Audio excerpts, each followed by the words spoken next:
Looks good on technology. All right. Greetings, everyone. I'll go ahead and call this meeting to order. Let's establish that we have a quorum, please, beginning with a roll call vote. Joe? Here. Corby? Here. John? Here. Juan Carlos? Here. And I am here as well. We do have a quorum. Corby, has this meeting been properly noticed? Yes, it has. Excellent. Thank you. To help ensure that we're centering our board work around our shared values and serving our students, we begin each of our board meetings by reading our district's equity framework and the Ho-Chunk land acknowledgement, which can both be found at the top of your agenda. And following our rotation, I am actually due up today, so if you're all okay with it, I'm going to read both of those this evening. The educational equity framework reads, in the Verona Area School District, our mission is that each student will acquire the knowledge and skills necessary to achieve their personal goals, thrive in a diverse global society, and lead a healthy, self-fulfilling life.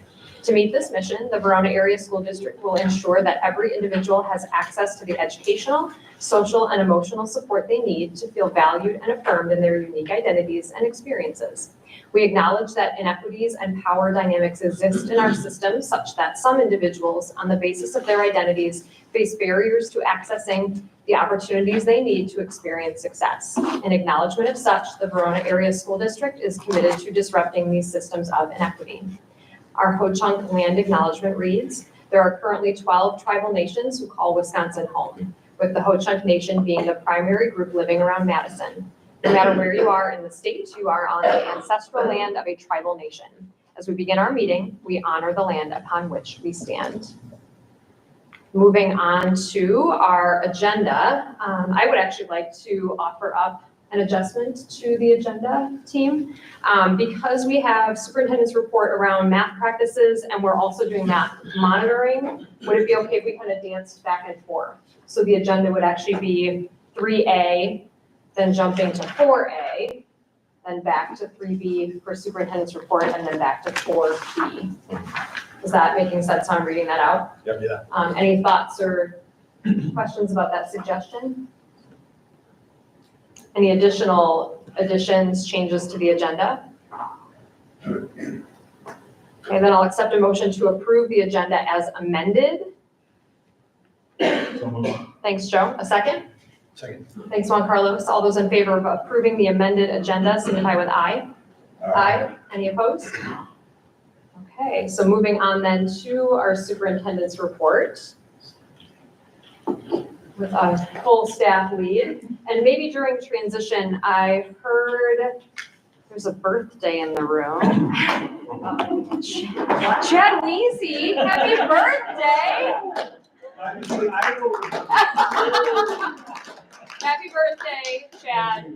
You don't have to present today, so we had to make sure you were known in the space because we usually engage in the dialogue. No, my birthday, then I work. Thank you. Happy birthday. Why did I get blamed for that? I told him, like, you know, it's gonna be you, yeah. They'll come back. Welcome, team. We have a lot of staff here tonight. We appreciate you all being here to share information with us. We'll turn it over to you, Dr. Clarity, and the team that you have with you. Thanks, everybody. Thanks for joining us here and on this monumental holiday of Weezy birthday. Enjoy our time together. Really excited to be able to hear from dynamic team of educators as we embrace our work around math and are in alignment with our mission that every student be numbered within the Verona Area School District. Can't think of a better team of members to come and talk about the experiences, both from the aspect of what our students receive and from the practices that our staff deliver in terms of mathematics. And so Amy, our Executive Director of Academic Service, has come forward and will introduce our I want to say guests that are honored and distinguished staff that will assist in our presentation. Yes, awesome. Thank you, Dr. Clarity. Thank you. So we're thrilled to be able to be here tonight and not only share our monitoring report, but have this opportunity to share a bit about the state of mathematics at each of our levels. And I'm excited to be joined by our fabulous math practitioners tonight. We have Lori Martin and Heidi Brown, who are math resource teachers at Sugar Creek and Glacier Edge, respectively. And then Beth Harms, our math department chair from Badger Ridge, also a math teacher. And then Annalise Howell, curriculum learning specialist at the high school, also a geometry teacher. So lots of expertise in the room. We forgot to add up the combined years of math experience in VASD, but it is definitely in the double digits. So excited that we have such an experienced team tonight. Just to share a bit more about at each level, what are the core resources that we're using? What does mathematics look like, as well as what is our commitment at each level to make sure that we are meeting the needs of all students, regardless of where they are. In their math learning, we have a commitment to disciplinary literacy. Saw the North Star a few slides ago, and that commitment to disciplinary literacy in math really means that we want all students to be able to read, write, think, speak like mathematicians. And so this quote that we begin with really is our approach to math, regardless of level. We want to see math as a collaborative social endeavor. We want students to make and construct meaning and truly see math as an opportunity to think and problem solve, and recognize that sometimes that requires perseverance, one of our mathematical practices, as well as a bit of productive struggle. And that's how we learn and grow. So hopefully as each of our teams presents, you'll hear a bit more and see how those threads in our approach to math really lives at each level, and as we support our students to realize that overall mission and get to practice disciplinary literacy along the way. So with that, I'm going to hand it over to Heidi and Lori to start us off, really grounding in where we are with our elementary math. All right, so our core instructional resources are Number Corner and Bridges, and they're two parts of the Bridges unit. Number Corner is done every day. It's a monthly grade level skill practice. There's a calendar, there's always a number line, there's, you do the next slide, yes. Okay, and then we have the Bridges units. There are 8 units, and they develop students' deep understanding of the mathematical concepts. Embedded in all of that, in the most important part, is the Wisconsin Math Practice Standards. There are 8 of them, and that is developing their conceptual understanding of the content. That's where we bring in the rigorous thinking about formulating opinions and being critical thinkers and having perseverance in math thinking practices. So those are the 2 areas.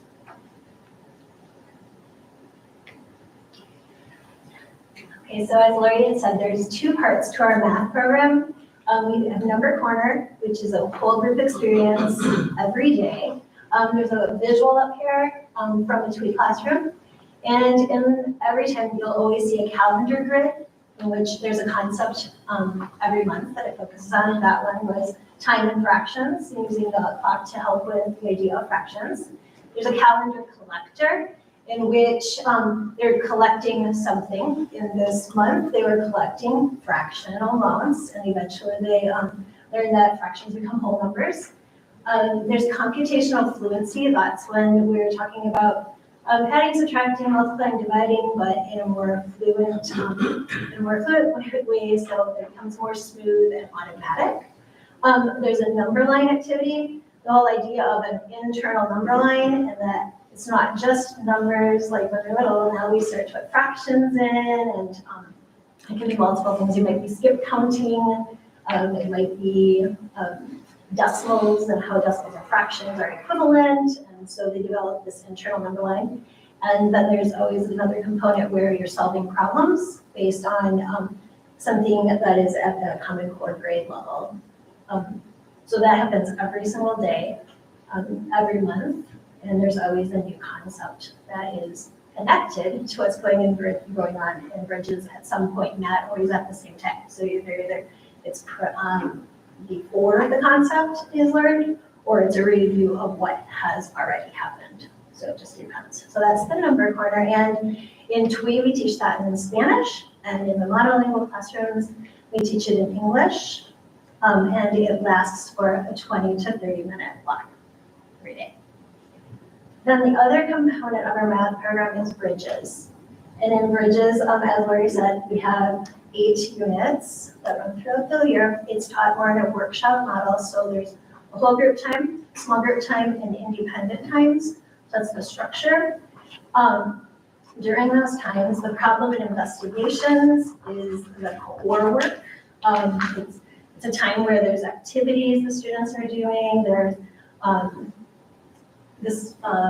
like access to deeper thinking, so you might not hear what the activity is, but the kids have to solve it first, and then they come back to see like the different types of models that they've used. It is the time when the different models are shared, what might be more efficient, the most efficient way to solve something. Problem strings start in third grade. The problem string is where there's a connection, so kind of like a string, and so it's connecting a problem to the next problem, to the next problem, to the next problem. And then there's like a repeat of it, but with more complex numbers and complex structures. So that's how problem strings work. Workplaces are the different, they call them kind of like games, and every single unit has multiple workplaces, and it's really the time when we expect that practice to be happening. So they're in partners, we play them with partners, and it's a time for us to bring them to our tables and play the games with them, and it differentiates, and then they all have challenge components as well as grade level structures within them. And then there's student workbook pages that align with the different activities that we have been working on or are currently working on, or there's always challenges in there to take it to the next level. And then math forums, you meet and have a discussion, a deeper discussion about a concept that you have been working on, or like, how did you think about doing that? Why did you think that way? Why did you think that was efficient? Or what did you use from last unit that helped you, access this unit? And so that's the math forum. It's like a deeper discussion piece. And then within the year, we have multiple assessments. So we take STAR 3 times a year. Number quarter checkups happen 5 times a year. So within the number quarter, there's a baseline that happens at the beginning of the year, which is an assessment of everything from the prior year. And then 4 more checkups throughout the year, and those checkups are every 2 months. So everything that you've learned in the 2 months show up on that checkup, as well as concepts that maybe have happened, and let's see if they are making the connections to higher months and units. All of our units have pre-assessments and post-assessments. We also, instead of the pre-assessments, some teachers choose to use screeners. There are less questions. It gives us a really quick look of what students know instead of spending a more significant amount of time. And so we use the pre-assessments to guide what's happening within the unit. So we always say, like, if 88% of your class already knows that, we wouldn't teach that concept. We would pull in a small group and teach just the students that need to understand that concept. So that gives the information for the differentiation that happens throughout the unit. And then the post-assessments, we like to call them show what you learned.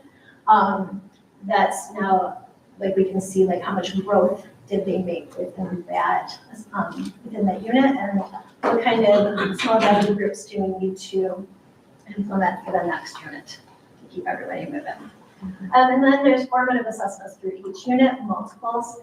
There's checkpoints, which are usually 3 to 5 questions, really fast, but something that's just been taught in modules. So all the units have 4 modules. So maybe in module 1, after 5 sessions, now we have a checkpoint to see what everyone understands and what we still need to work on. There's work samples. So those are usually 1 or 2 questions, a little bit deeper thinking with a lot of writing and some conversations that go with. And then workplace observations. So the whole time kids are in workplaces, with their teachers, we're rotating around and checking to see what they're doing and asking and probing questions. And the resource itself has multiple probing questions throughout.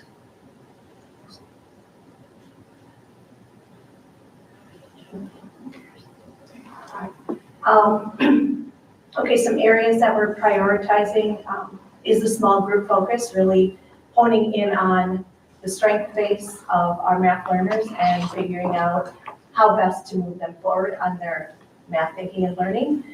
We also use Dreambox. Dreambox is an adaptive digital program that links to both Bridges and to Common Core standards.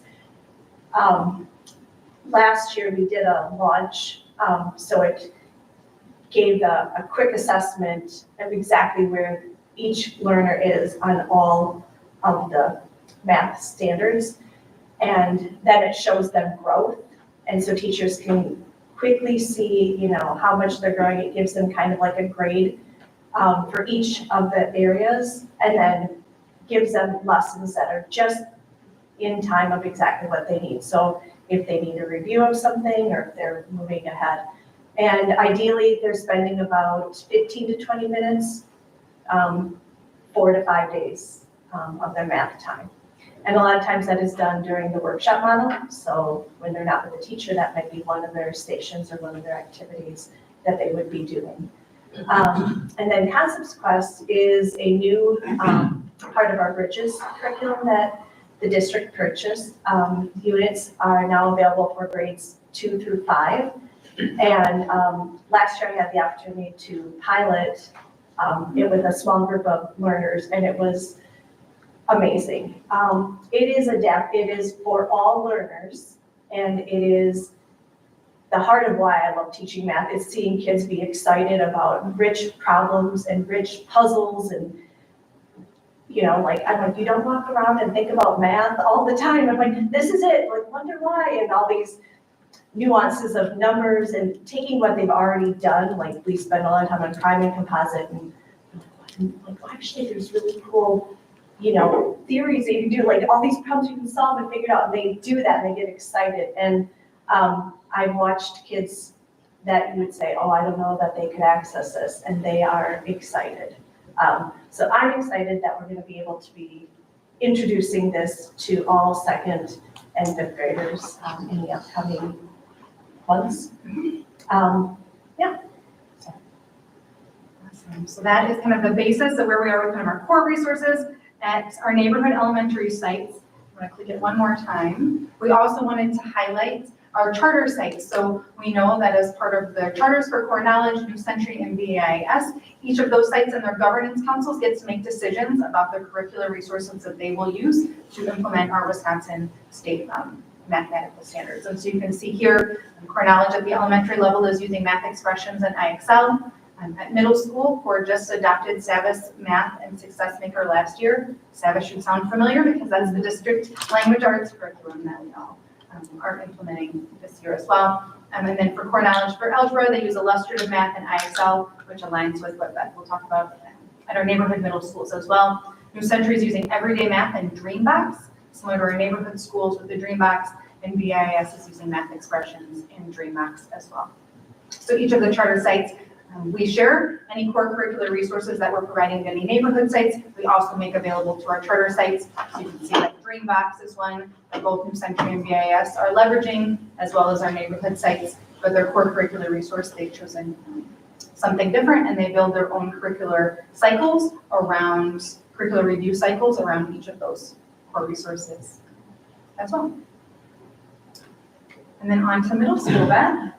So the transition from elementary to middle school actually plays very well with like our 2 different curriculums because Bridges has a lot of elements that overlap with illustrative mathematics.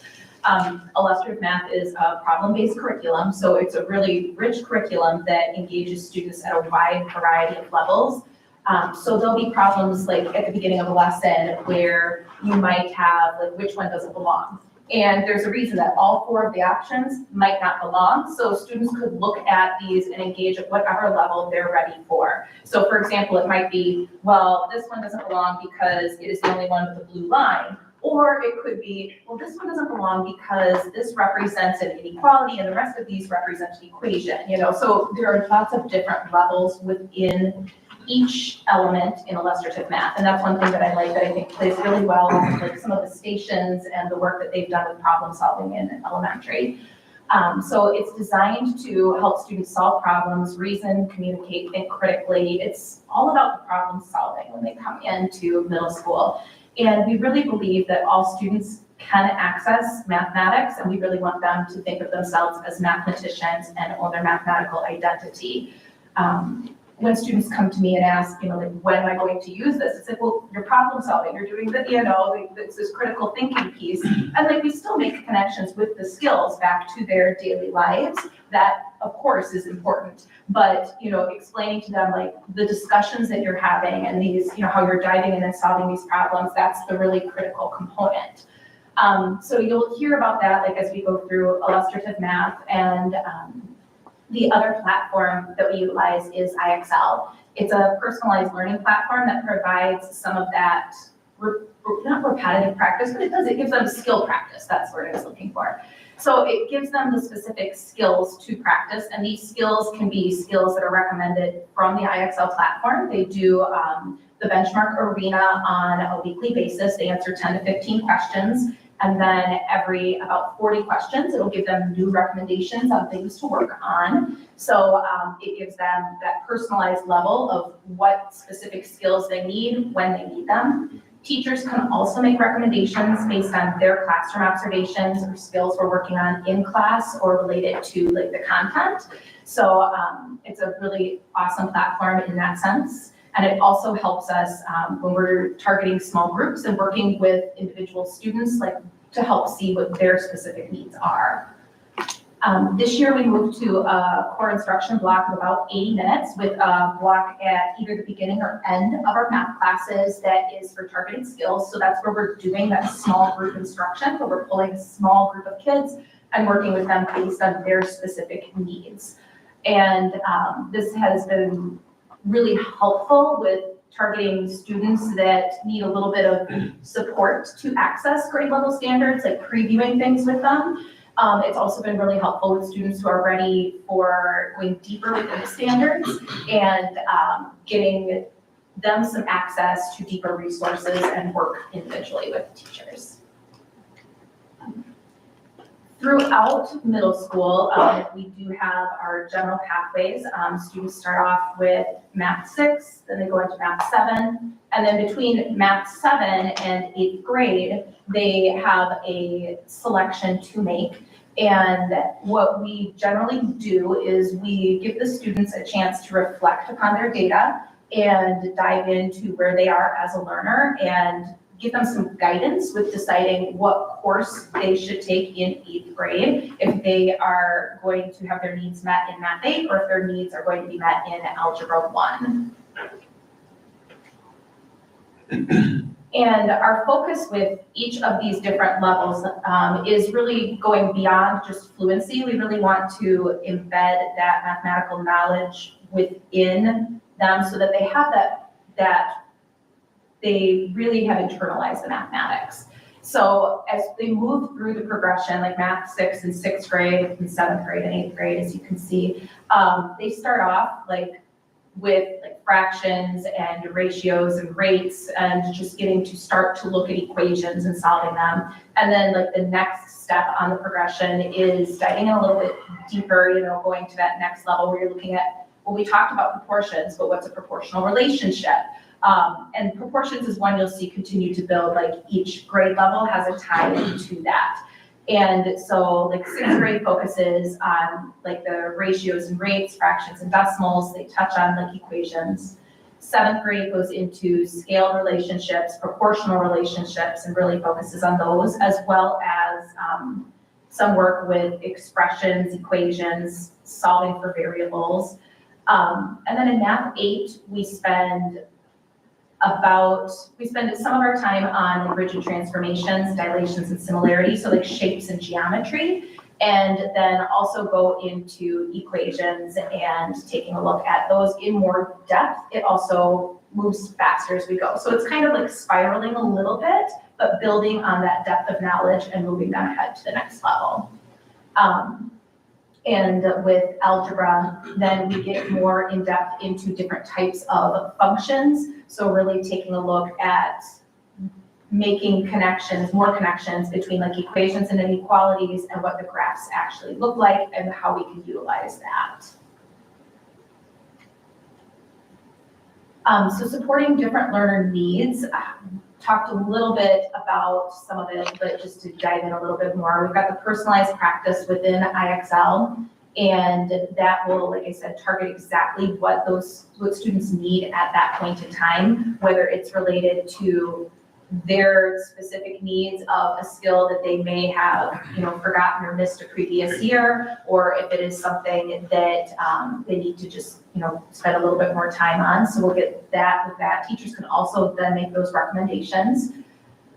The targeted skills block with the longer classes has been really useful to be able to work one-on-one with students and get in those smaller groups. That was challenging when we had like 40-minute classes before, to really make sure that we were meeting everybody's needs. So we appreciate the additional time this year.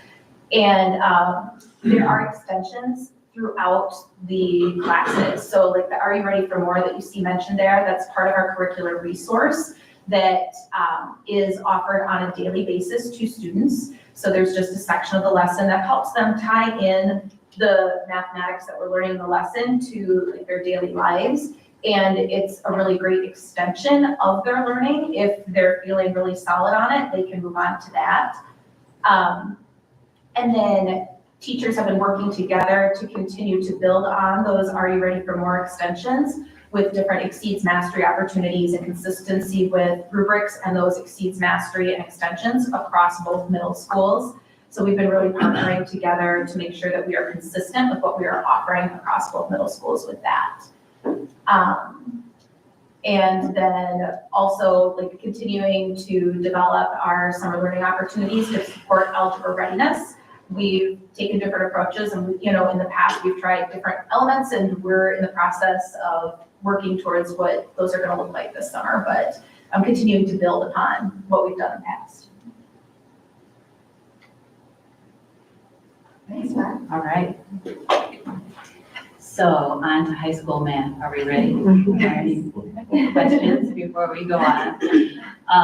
So you saw that in 7th grade, students choose between 8th grade math and algebra. And then when they come, that choice determines what they will ultimately take in 9th grade, because if they took algebra as an 8th grader, they'll take geometry as a 9th grader.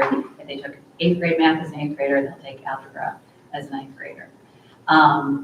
And I'm going to take a moment just to talk a little bit about leadership moves that we've made to support the illustrative mathematics curriculum, because we continue to use that at the high school. We use illustrative mathematics for algebra, geometry, and advanced algebra.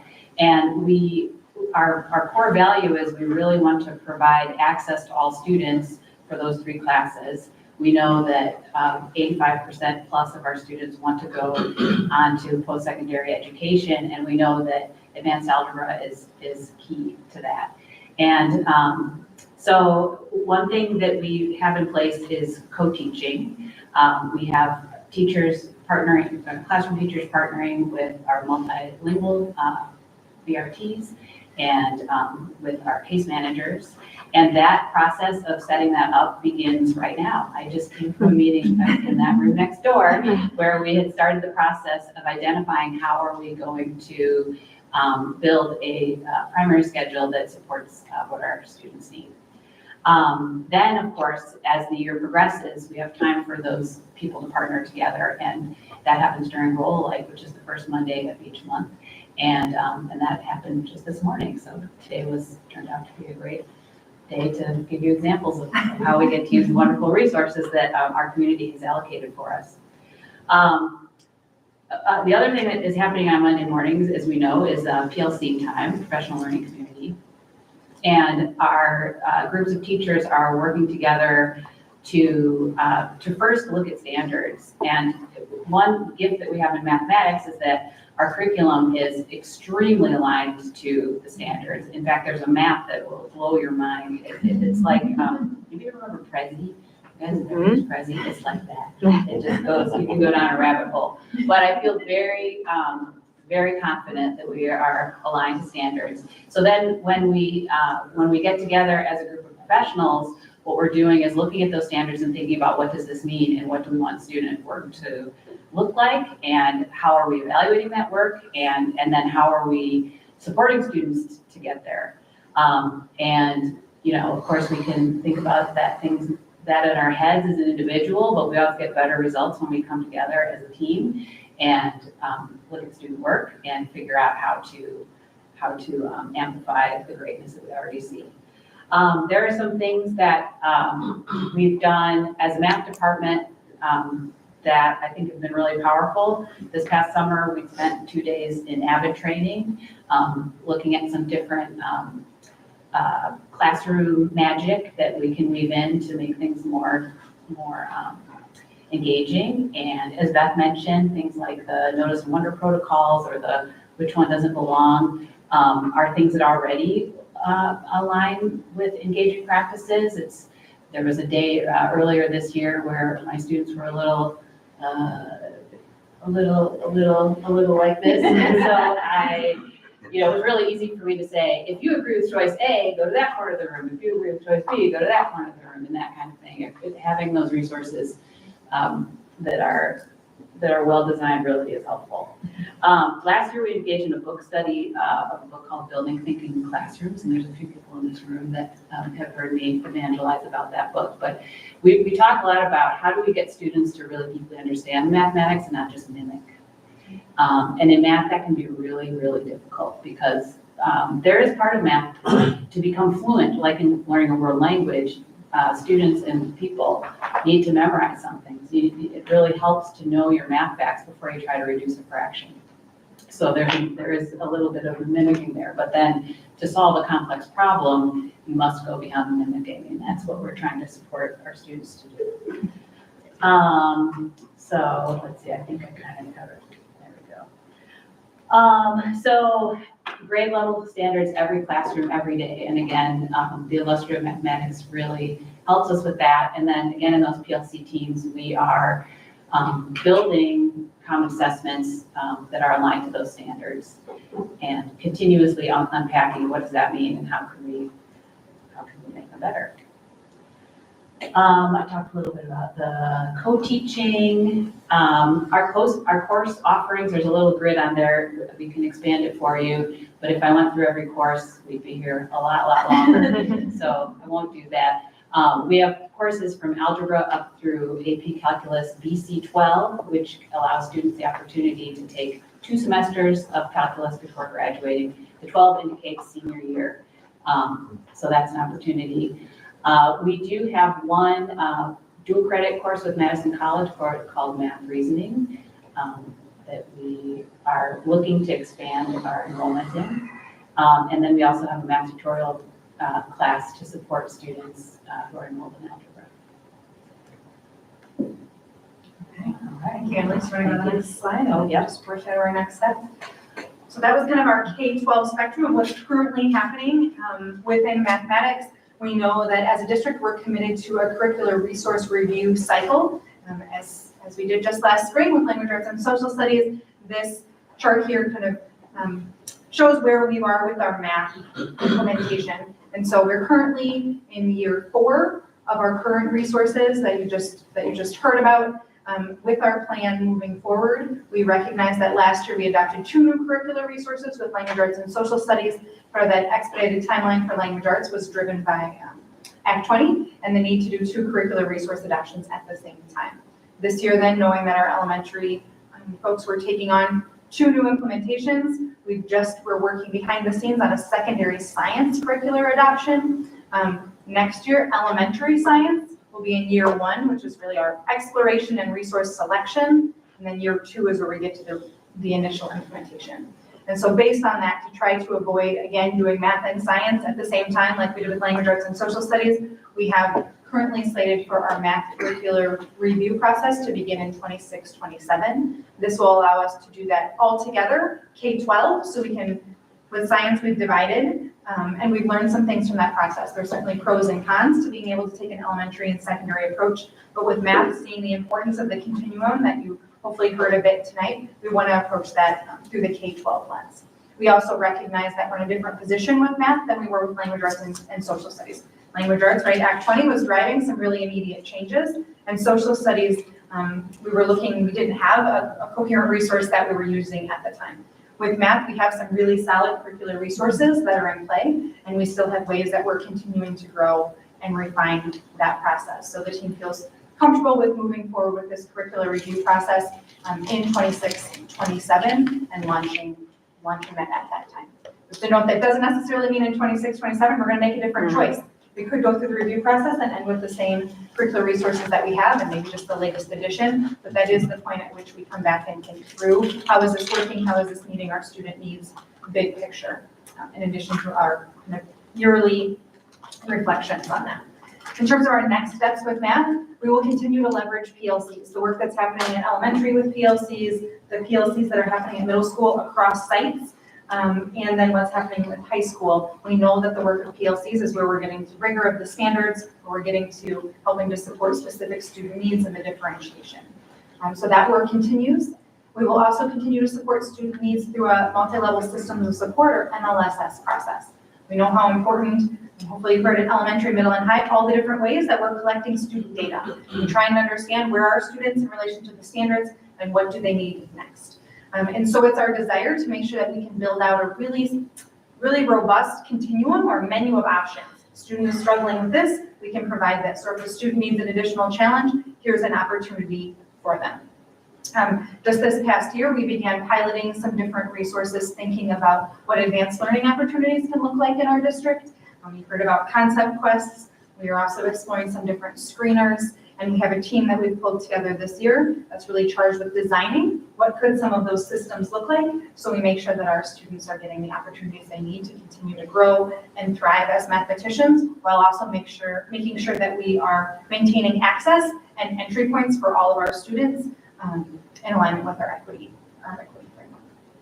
And then, of course, we continue to prioritize access to grade level standards at every grade level, thinking about not just the procedural knowledge, but hopefully that conceptual fluency and the depth of understanding that really helps our students to truly be mathematicians and build that disciplinary literacy that we aspire to for all of our students in mathematics.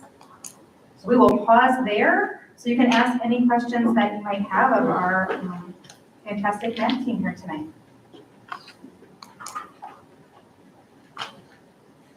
There's a lot of math. I know, and why is everyone looking at me? I see these board member eyeballs coming at me. I know. Did I lean in a little bit closer to my? Yeah. One first question I had, and you kind of addressed this, but I'd be curious from staff, because Bridges and IM started during virtual teaching. I mean, do you feel like even next year or the year after is a time to review? I mean, right, because those years were a little bit wonky with trying to really bring on new curriculum. So in some ways, I feel like you're all kind of in year 2 or 3, really. So I don't know. I was just curious about that from just a timeline perspective. I appreciate the grid and the lack of overlap, but just from your all of when you feel like you've had enough time to actually use those resources kind of as they were designed. Say like at the middle school, like I think we're feeling good about where we are right now because we're striving to stay updated, but we're still continuing to like develop rubrics and like still trying to dig in deeper each year.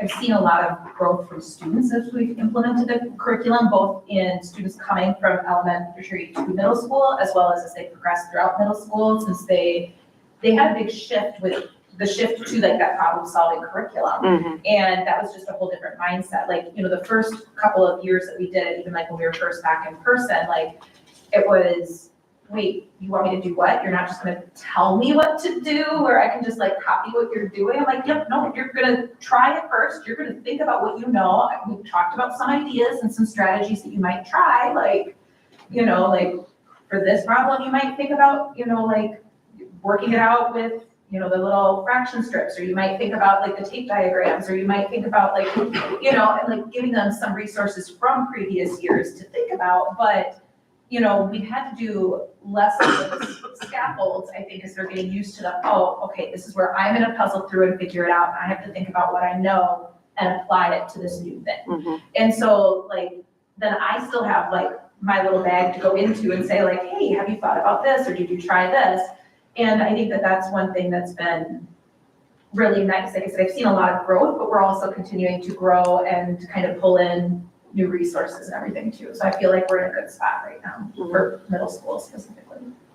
We work this summer to also make sure we're building systems to make sure our new staff are actually getting the initial training on what is implementing illustrative math look like with fidelity. Because as new staff have come on, we have really robust implementation plans, and as we did for language arts this summer, 5 days of PD to do that planning. But for new staff who don't get that initial opportunity, what are the ways that we can sustain the training so they understand really the essence of the curriculum, how it spirals through, how do we leverage these different resources, what do we do with the data? So that was something we were able to provide this summer. I want to make sure that we can do it in an ongoing way, so our teachers feel really prepared, regardless of the resource, to do their work well. I have a little piggyback off of that because it kind of segued. I appreciate that you elevated the fact that we're really talking about how to be more defined on advanced learning opportunities and really trying to identify students that need more and what that looks like, and how that parallels with what you just described, Beth, of not using advanced learning to reward speed and fluency in algorithmic mathematicians, but right, the holistic math learner, and which seems like a grayer area to tease out in terms of how we elevate and honor students that need more, and what does that need really look like. So just, I appreciate the work you're all doing and that you've got these folks at the team and beyond to keep creating those structures that are more clearly defined and less subjective, because I've certainly been in our spaces when that's been a really complex thing. But holding true to the philosophy that I hear you all saying about what we really know mathematics learning and instruction to be, and how does that become a part of what that means to be advanced in our district. And cheers to building thinking classrooms. I almost stood up, but I kept it, yeah.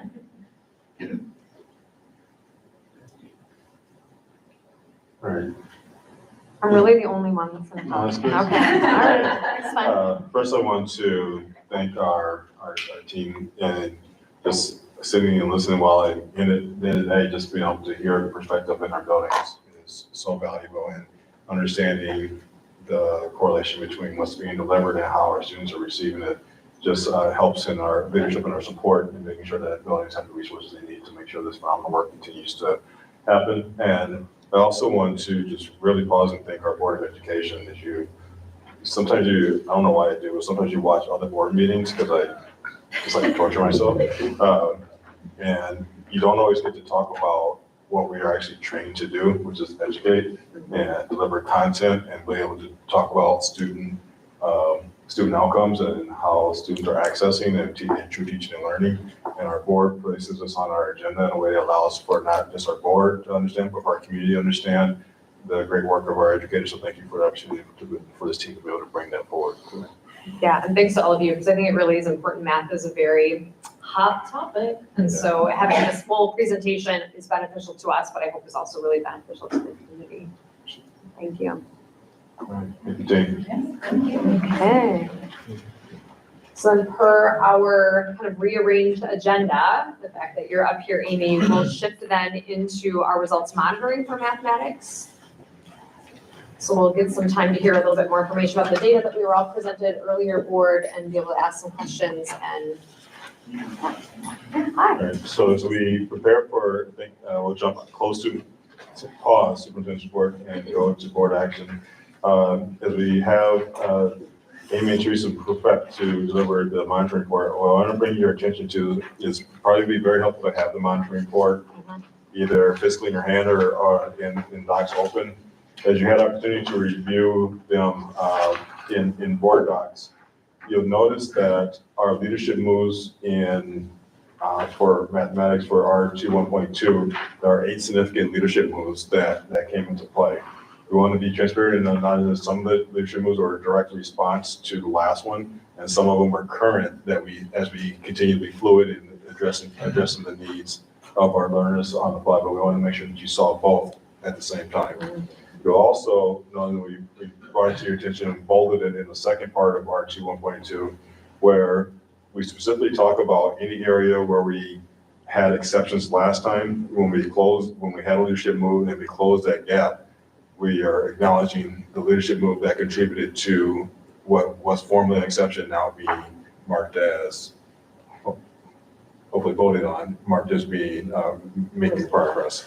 And so we want to kind of show that through line of if there was an exception before, what was the leadership move, and then what was the result the following year. Okay. All right, so with that, thank you. More math. Yep, Here we go. absolutely. This time with some numbers attached to it. So excited to be able to hear from our educators tonight and be able to share kind of, again, this is last year's data. So some of the things that you heard, like Beth talked about, the longer blocks at middle school are not yet reflected in this data, but that has been a leadership move we've taken as a result. But many of those leadership moves that you'll see have been continuing, and we're seeing the effects and impact of that in some of this data this evening. And so as we kick this off and look at the data, just a reminder, similar to language arts, a few weeks ago, this is STAR data, and it's at the point of what we compare sometimes risk and proficiency. Risk is students who are not at risk or have met the benchmark for not being at risk or in need of intervention. Typically, students who are scoring about the 40th percentile, right? So these percentages are really reflective of students who are meeting that 40th percentile benchmark, right? When we think about forward, and then we think more about proficiency and forward, we're really looking at students at the 60th percentile. But this data is risk, so that's why it might be slightly different than what you're seeing in our TKI report card, forward data, et cetera. So as we look at indicator 1, we do see a 3% increase overall for all students in grades 2nd through 9th who took the STAR math assessment last year. Important caveat about 9th grade. 9th grade, we test the students who are in algebra in 9th grade, which is not, as you heard from Annalise, not all 9th graders. Some are in geometry. So that 9th grade number is not representative of the whole class, but is 9th grade students that are in algebra. So 2nd through 9th grade students, overall, we're seeing a 3% increase in students that are meeting that specific benchmark. And then correspondingly in 1A, for the number of students that are moving out of or in need of intervention, this is the one where we want the number to decrease. And we do overall see a decrease for students needing that and requiring that intervention. When we get to 1B, 1B is the area that Dr. Clarity was referring to a bit in terms of this was the area of exception for us last year. So several of our focus groups here last year saw decreases and did not see the increases that we would name as reasonable progress. Specifically, our African American students last year saw a decrease. This year they saw a nearly 4% increase. Last year, our Asian students also had a decrease. This year they see a 12% increase. Last year, our multilingual learners were another group that did not meet the benchmark. And this year we're seeing a 5% increase in those students who are demonstrating that progress. And so really excited to think about some of the leadership moves that we've made with all the work that you just heard about with co-teaching, how that's really supporting our multilingual learners. Our students with IEPs saw a 7% increase. We know that they're also benefiting from the work that we're doing with co-teaching and the PLC work, as well as our data systems to make sure we're deeply understanding where each of our students are and ensuring that they're making progress has been really critical, and making sure that these focus group students continue to progress as we would expect them to. Within 1C then, when we look at the percent of focus group students who are moving out of or not needing intervention any longer, we also see reductions here. Specifically, African American students, we're seeing almost a 9% reduction in students who are needing intervention. Our multilingual learners here, almost 7%. Our students with disabilities, an 8% decrease. So some clear correlation between our investment in co-teaching and the really important work that Annalise referred to that's happening next door in December when we're building schedules and making sure that we can really meet the needs of students with the structures that we're creating. This is also providing targeted skill support and deeply understanding, looking at student work within PLCs and those cycles of inquiry. We're seeing that work pay off here in terms of how students are accessing the core content. When we get to indicator 2, this is really about growth. So we're thinking our students making typical or high growth. We also see an increase in all students making typical or high growth, about a 1.3% increase. More students are meeting that benchmark for typical and high growth as well. So overall, the indicators 1, 1A, 1B, 1C, and 2, all really focused on 2-9 star. We're seeing a lot of really positive increases, specifically for students in our focus group, and some positive momentum there. When we get to indicator 3, there's a few pieces here we want to draw your attention to. The first is that, as we kind of outlined in the executive report, we have shifted this. 2 years ago, this was Aspire. Now we're using pre-ACT. Pre-ACT is the state assessment for 9th and 10th grade students. We have set, and we've been using the college readiness benchmark. So the pre-ACT is predictive of a student's score on the actual ACT, which we know is really important for college entrance, and we know what large percentage of our students are interested in attending college. And so they set college readiness benchmarks of specific scores that they believe are predictive of students being on track for where they need to be ready for college and career. At 9th grade, that number is 18, and at 10th grade, that number is 19. Right? So those are the national college readiness benchmarks set by ACT across the nation for college readiness. This year, just this summer, when there was some renorming that happened with the forward exam, DPI also changed what they're calling proficient for the pre-ACT. And so they have shifted and said the pre-ACT college readiness, or I guess they don't call it college readiness, it's the proficiency benchmark for the pre-ACT in the state of Wisconsin for 9th grade is 16 and 17 for 10th grade. So we kind of moved the bar down a bit in terms of what constitutes proficient. So that where DPI has a bar, and then there's the national bar that is higher. We've maintained the stance of using the college readiness benchmarks at 18 and 19 to be in alignment with the national standard and ensure that our students are ready for that benchmark, regardless of where they want to go and what they want to do next. We believe that that will help continue to open possibilities for them and truly be ready for any opportunity that may come, whether that's in the state of Wisconsin or out of the state of Wisconsin, to have that bar set high. So just to know, as we look at this data, we've kept that bar, though the state norms have shifted slightly. Amy, I'm gonna lean into that a little bit as well. Thanks for framing that. All right, as we really, as a team, we looked at this data point, and while the lowering of the benchmark by the state would have data-wise had more students at a higher level, our stance was, if you look at our mission, which is that we're preparing learners for a diverse global society, we have to look outside the realm of the state of Wisconsin. Mm-hmm.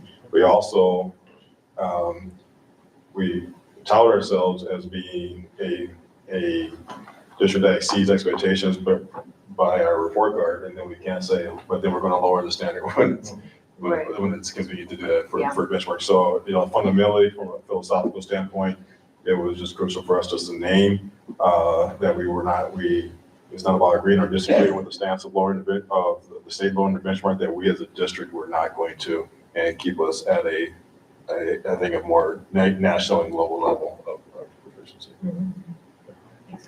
I'd put a clarification. The spring 2023 numbers are based on the previous. Based on the previous benchmark. So these numbers should. They're based on the same benchmark. Yeah. Okay, sorry. Yeah, so that increase in decrease. Had we changed this year, we would have had about 163 more students. Had we gone to the DPI benchmarks of 16 and 17, we'd have 163 more students. We'd be just over 50% of our students would be meeting that state set benchmark had we changed it. Thank you. So just important to note, I know as we've had other discussions about results policies, the importance that the board has named in comparing us to other districts and where do we rank, et cetera. Just a cautionary tale here, not all districts may be taking the stance that Dr. Clarity has named for us. So if other districts are looking at 16 and 17, their percentages might be vastly different than what we're looking at here, but all because we're taking that really critical stance of aligning the college readiness benchmark with our overall. Yeah, makes sense. Thank you. That's for sure. So with that, we do see a decrease here. And so this is an area that we want to continue to lean in with our high school team and some of those leadership moves that you heard from Annalise today. We saw almost a 3% or 2.4% decrease for all students in terms of 9th and 10th grade students really meeting that rigorous college readiness benchmark. When we look at our focus group students, we saw many focus groups see an increase, but we also recognize that there was no way that we could do justice to our equity framework and name that having 0% proficiency for our multilingual learners, only 4% for African American students. That certainly demands a level of action and a level of urgency and definitely doesn't warrant reasonable progress. And so you'll see the red check mark here because this is certainly an area that we want to and have begun to lean into. The other data point, though, is we tried to make sense of that data because everything, as we named all the other indicators for STAR 2.9, we're seeing all of this great growth. What's happening when we get to pre-ACT was really the question we were trying to make sense of. And so if you go back in that executive summary, there's a chart here that we copy and pasted in there, and that's really our data from the STAR last year. And you can see fall, winter, and spring. We were interested in, are we moving students across the year? Because pre-ACT is only one time a year. So how are our students progressing? And if you look at high school, right about halfway down, you do see we had almost an 8.7% increase in students across fall, winter, and spring that were meeting the benchmark within STAR. But we're not seeing that growth on pre-ACT. And so what we're recognizing is, as I alluded to earlier, meeting the benchmark at STAR is being at the 40th percentile. So we are moving more students above the 40th percentile, right? A 9% increase in the number of students who are getting over that 40th percentile mark, but they are not yet getting to the benchmarks for pre-ACT to get to that 18 or that 19 for true college readiness. So yes, we have data that we are moving students, but we are not yet getting enough students to where we need them to be to hit that college readiness benchmark. And that's where we need to lean in with our grade level standards, with the work of our PLCs, with the training that the math department went to this past summer to recognize the importance of grade level standards that are going to help us get to that level of not just not needing intervention, but truly being college ready and ready to fulfill our mission as a district. So it's been important for us to be able to dig into this data and build some of those leadership moves really specifically tailored to what we're noting within this data. Can I ask a little question about that? And this is something we used to do often, and I hope this isn't an obvious question, and however this may sound about ACT. But how closely does pre-ACT really reflect the Common Core standards? I mean, because I feel like we've had the disconnect over the years of kind of doing that deep dive and crosswalk of here are the ACT questions we're seeing, pre-ACT, I guess we'll say in this case, and these are the standards I'm teaching, this is what our curriculum looks like, and when there's that mismatch, that feel of, okay, are we teaching toward the ACT, or are we teaching in the pathway that we know is correct from a standards point, and like how closely aligned are those? So maybe in some ways I'm kind of wondering about ACT, because I hear what we're doing in this district, and I believe in the mathematics instruction that we're doing. Is this really a measure of what we want it to be measuring? That's a great question, because when we think about the state assessment, that's the goal of the state assessment. The forward is supposed to be deeply aligned to the standards to be able to see where our students in terms of relationship and mastery of those standards. At the high school level, it does become pre-ACT and ACT, but those are national assessments that are built and used across the nation. And so that's an interesting area. Jen, we have not spent a lot of time deeply analyzing the alignment there. We've instead focused and had our teachers go deep within the standards, believing that if we're deep within the standards, it will show on this assessment in this way, rather than leading with the assessment in and of itself. But I think that could be something interesting for our PLCs to understand, and our math department to be able to. Emily's talked about that awesome little map that spirals through, and how can we better tailor and understand what is actually on the ACT. We know that the ACT is largely algebra concepts, and so also just thinking about where do those funnel within our curricular resources, and how do we come back to some of those pieces to deeply understand the item analysis, where are our students getting tripped up in some of these other assessments, and what can we learn from that data to be able to provide some proactive targeted support. Yeah, I always found that crosswalk really interesting to kind of see where are we hitting pitfalls from the ACT data, and what does that translate to me in terms of our instruction and curriculum. And yeah, I think that's important. And Annalise is not here, but she would speak to, right? In teaching geometry, they've gone back to things like proofs, right? Because they're also just trying to deepen. How do we help deepen students' understanding and get to the rigor to help them understand beyond the procedural and get to the conceptual, because then they'll be able to be problem solvers regardless of what the question looks like on the assessment. Yeah. So to take us back to the monitoring report itself, indicators 3 and 3A, then we did mark yellow and red because we recognize as we dive into this data, we are not yet at a place that we feel proud of what's happening with our pre-ACT data. We've identified there's this gap that we're moving more students above 40th percentile, and that's a first step, but it's not yet enough to get to that college readiness benchmark. And so some of the leadership moves that you've already heard about, and some others that Teresa will share today are really our next steps to make sure that we can get our students to that high bar that we're continuing to uphold. So with that, I'll pass the baton to Teresa to talk about more. You've heard a lot about math, and a lot of leadership moves have been mentioned by the fantastic team that was here, Dr. Clarity and Amy. So rather than reiterate all of the things that we've already talked about up there, I'm just going to summarize in 3 really, I think, priority areas that we're seeing as leadership moves. The first one is our intentional collaboration. The goal of that collaboration is really to elevate high quality instruction, our standards aligned resources, and the assessments that are allowing us to better understand student learning and how we can meet those targeted skill areas. The second one is our outstanding staff. Just their knowledge, their commitment to continue to learn, to bring students into this space, to allow them that productive struggle and really celebrate the learning and the progress that's being made. And then the third one is just our commitment to building a data culture.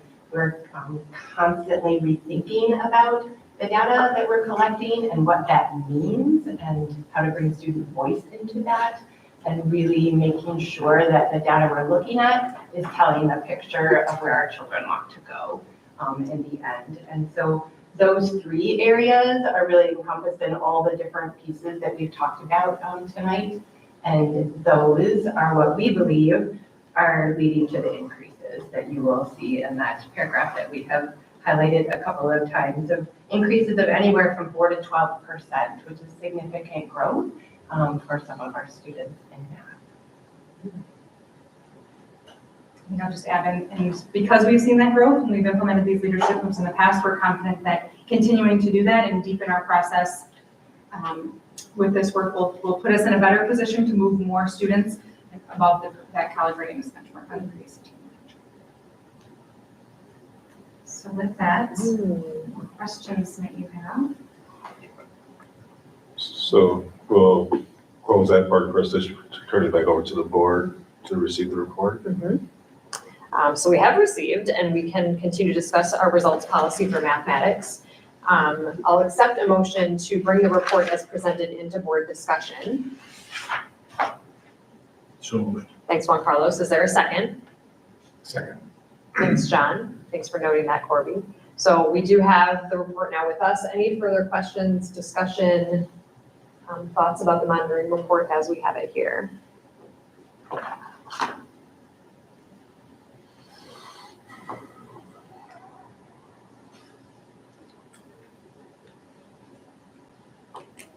I appreciate the highlighting the areas where we just aren't doing good enough.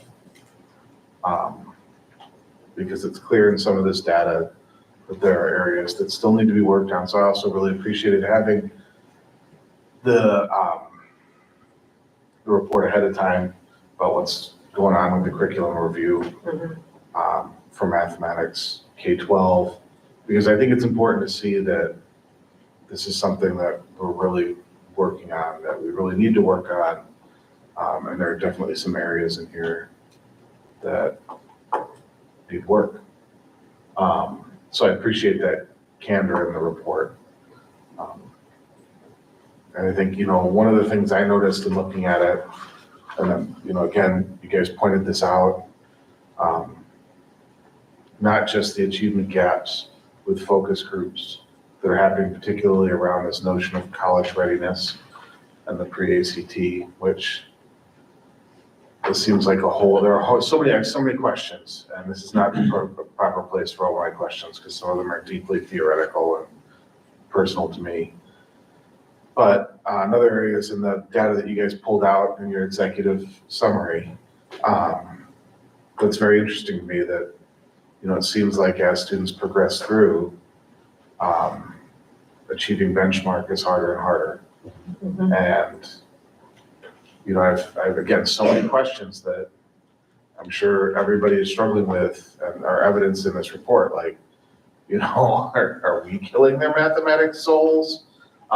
Is it the fact that they're moving from more concrete mathematics to more abstract concepts in mathematics as they get older, and that requiring a different type of, it's really a different type of joy, right? In problem solving is what it boils down to.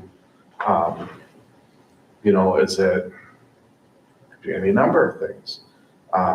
So I look forward to kind of asking some of those more detailed questions. And I kind of see this report as kind of opening up and saying, yes, we have some more questions.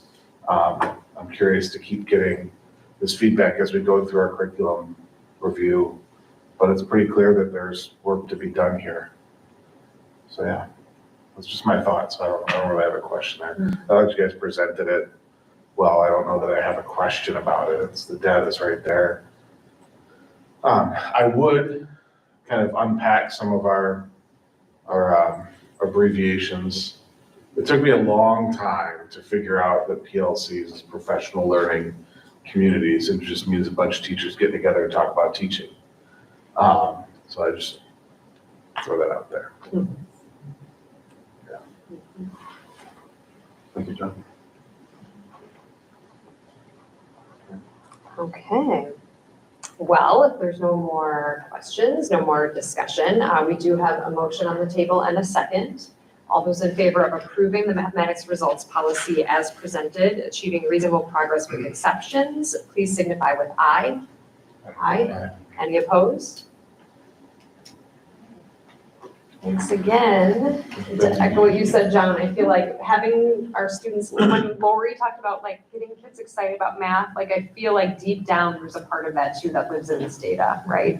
That there's just something about how students see themselves in connection to mathematics. So cheers to the non-quantitative things that are happening every day in the classroom for our learners to feel like they are themselves mathematicians. I think part of this, I would add, anytime you take like one number and equate that to college readiness, like, it's just stupid. It's been a long day. I'm sorry. It's just stupid.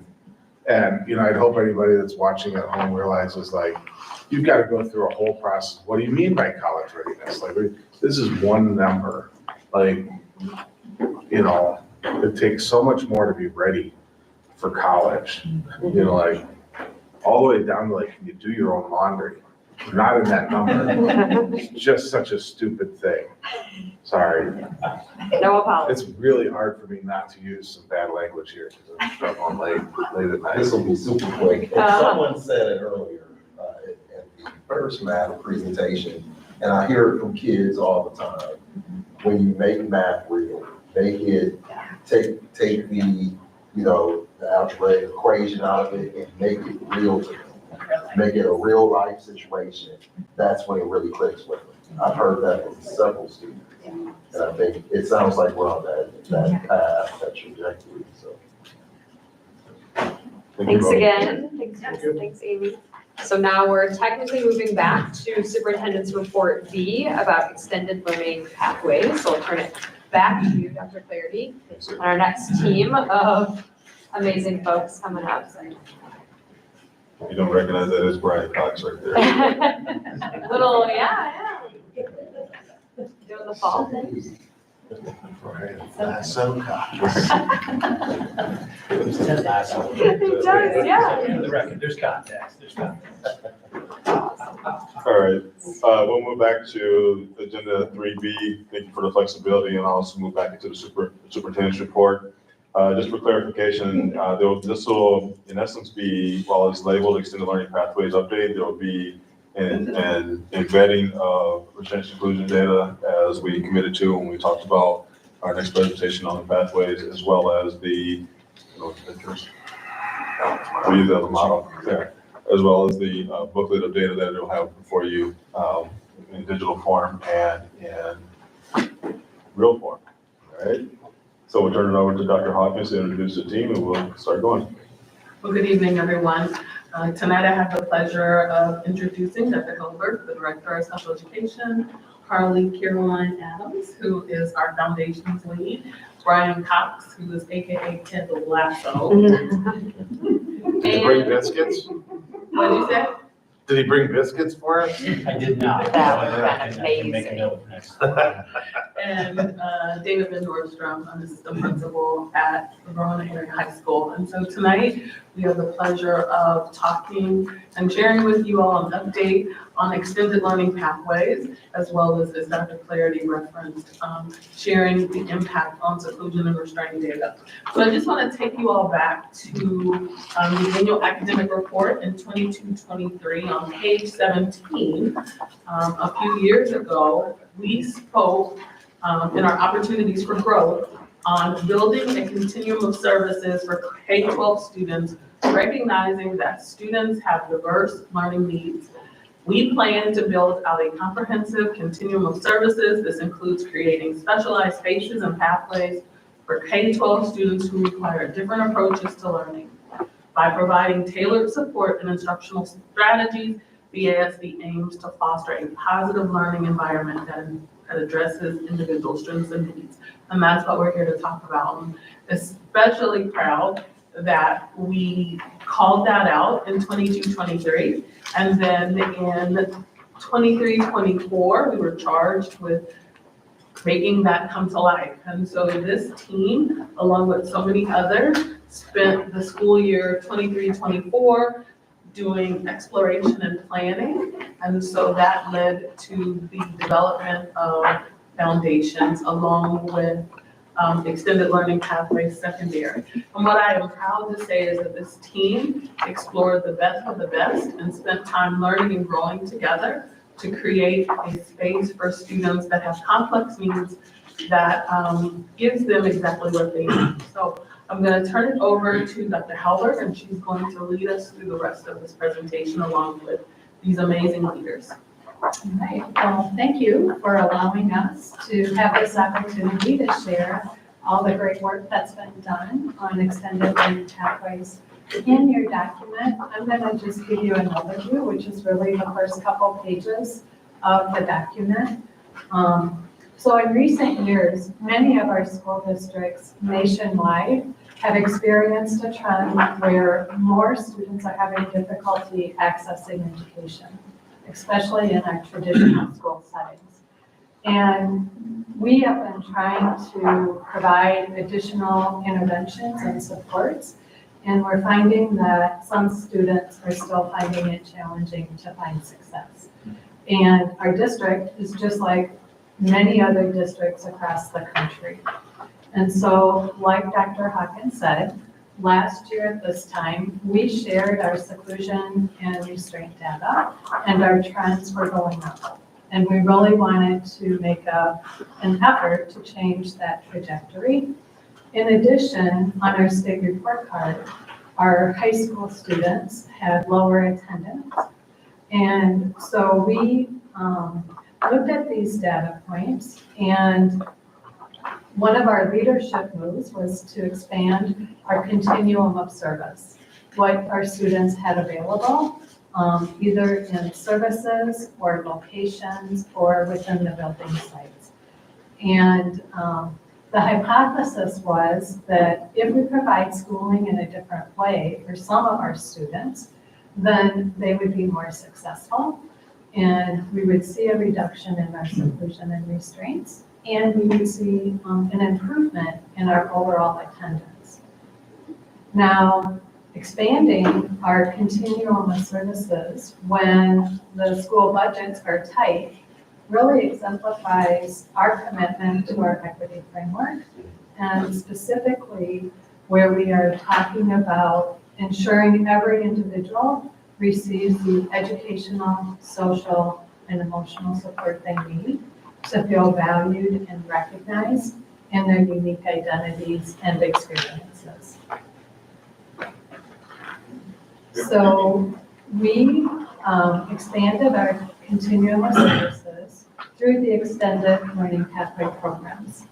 And really they are alternative learning programs focused primarily on promoting student agency enrollment and our mental health, which are some of our strategic framework priority areas. And we are also focusing on credit recovery options. We believe that every student can achieve the grade level standards that we were talking about just earlier, like in math, when we provide that educational, behavioral, social, and emotional support that they need.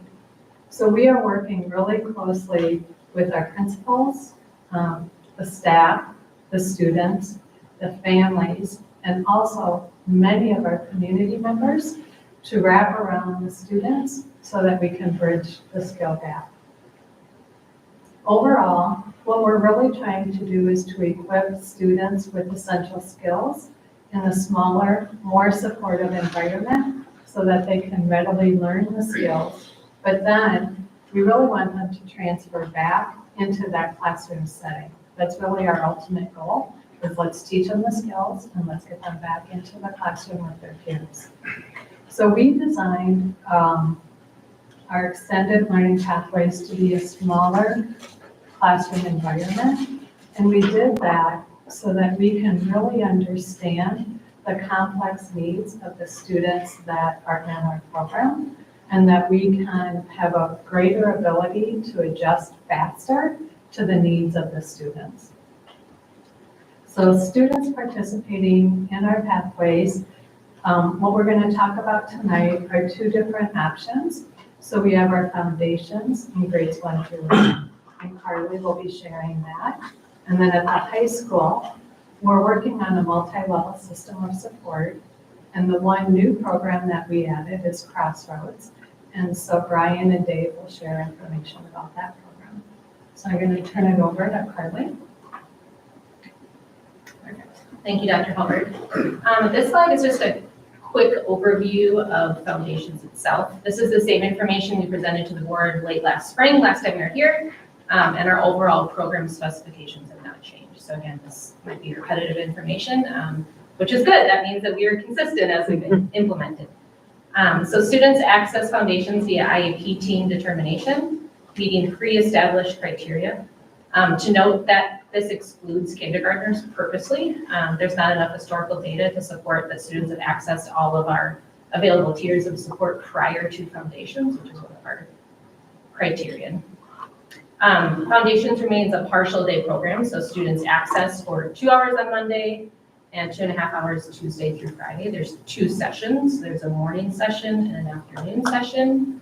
And this allows us to thoughtfully pair groups of students and separate or bring together specific student needs, as well as planning access to low demand times of the general education environment, the neighborhood school, which most often is midday lunch and recess. So we want to prioritize students being back in their neighborhood school during times that they can access general education leaders. So we made some slight adjustments to timing of the morning and afternoon since the beginning of the school year to meet specific student needs while also upholding contract time. So the delicate balance of maximizing the amount of time that students could be there while also recognizing that our teachers need prep and lunch each day. We are thankful to be located in district boundaries at a centrally located site. So thank you to the board members who were able to come out during our open house and see our location and our space. This location allows for some of our students to walk from their neighborhood school, which has reduced some transportation needs and cost. The focus remains that students focus on supported participation in educational routines, including social and emotional learning, regulation routines, and academic tasks. A primary emphasis is on students learning how to engage in a work break routine, utilizing visual supports, preferred reinforcers, and visual timers. Once students have mastered that work break routine, we're able to increase the rigor of the academic material that we're presenting, the amount of time that students are engaged in that work piece of the work break task, so that their academic abilities continue to grow. We explicitly teach social emotional learning curriculum that is different from neighborhood schools called Character Strong. Students have built skills via the structure and resources available within this curriculum. Kind of an aside that this curriculum will be considered as part of our SEL curricular review, social emotional learning curricular review, when that time comes. It's kind of my little dream that our social emotional learning curricular review someday mirrors that of our academic curricular review, as we want that coherence between social emotional learning and academic learning within our district. Foundations is supported by our classroom special education teacher, Rebecca Ryan. Students have exclusive SEA support via their IEP, and so SEAs from the neighborhood schools come to Foundations and support there.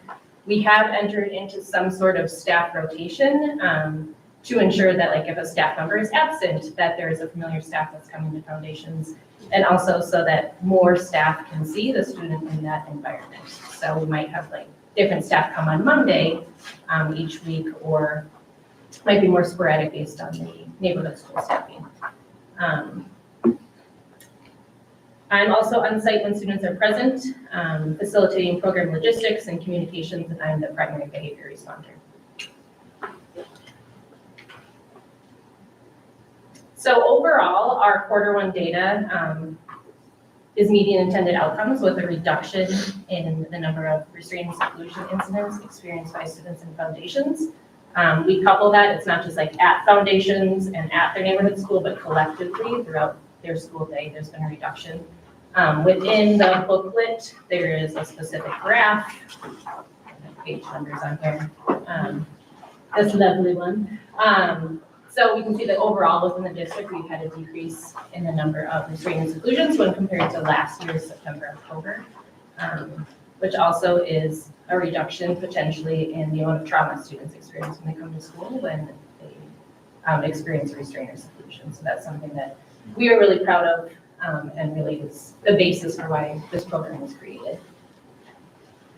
Can I just ask a quick clarification on the Yes. chart? So is it fair to say that a student that may have experienced seclusion or restraint at foundations, are they potentially a data point also in like a grade 1? It's one data, yes. Okay, so there, we really are distinctly kind of showing, so if there was something at the neighborhood school or whatever that, okay, just wanted to make sure. Yep, Thanks. that's a great question. We're trying to, it's that balance of like, we're separate but together. Yeah, yeah. And so a student is a data point throughout their entire day. Got it. Thank you. So part of our communication plan is requesting feedback at regular intervals from our key stakeholders, which are family, staff, and our community providers. As Dr. Holberg talked about, our students have really large teams most often, and there's a lot of community providers, and we've seen a really significant increase in the voice of those community providers and partners within even the daily communication for our students. So that's been exciting growth to see that we didn't really plan for, that has happened along the way. So far this academic year, we've requested feedback at 2 intervals, so the end of September and the end of November. Overall, the feedback has been positive. Our continued area of growth is communication across the school sites and within the many team members. We knew that that's going to be an area we continue to grow about what works best for the day-to-day communication, plus that more formal end of the week, each month communication and what that means as the students transition across sites. Some anecdotal comments. So families share he's beginning to feel safe at school, he's communicating better and being more forgiving of himself for his difficult moments. It's helped him get through a school day in a way that works for him. He's gaining responsibilities and I feel he's integrating better every day. So proud of him and grateful for the people at Foundations. Student is accessing full days of school for the first time in his life. Staff, so we listed feedback from kind of all the staff members who might be involved with the students, so case managers, SEAs, related service personnel, pupil services, which includes our social workers, our psychs, and our admin. So we tried to get feedback from everybody about how this has potentially impacted their support of the student and support of the school in general. Staff sharing Foundations has allowed my student to have a structured and sensory-friendly start to his day. Students really excited to go to Foundations each day. They're currently helping us make programming changes in our school for the students who help achieve greater success while here, so that communication across sites.